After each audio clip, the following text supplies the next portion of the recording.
Hello guys, in this very video tutorial we'll be talking about how we can be able to download a file from Chrome or any other browser on our phones if the link that has been sent to us is a Google Drive link.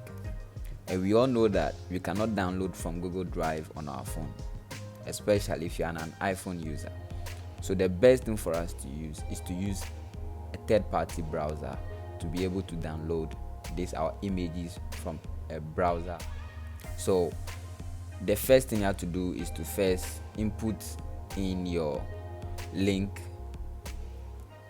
which will take you straight to the Google Drive or drive.google.com, and your pictures and your videos will be shown as you can see in the video.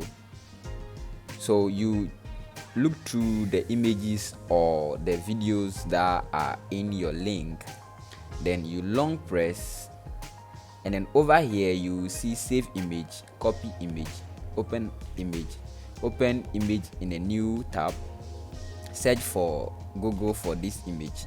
So what we want to do is to first save this image. So to be able to save this image onto our phones, we click on save image. So we do that and then go through to our images, and we will find that the image that we saved from our Google Drive link is available. Okay, so we can go back and do the same for videos as well, and we can do all those things on other phones or other type of videos or images. But one other thing we need to also know is that if you click on any other picture to view before you download, using the download button at the top right corner, for instance, if you click on it here, you find out that the picture will load, yet you won't be able to download from an iPhone. I don't know of that of an Android.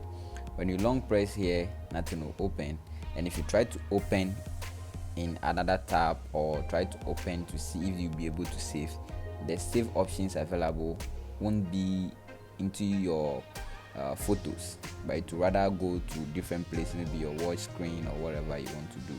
Okay, so the best option to use is for you to go to your PC, send a link to your PC, and then download straight from your PC. Thank you very much for watching this video. Catch you in the next one.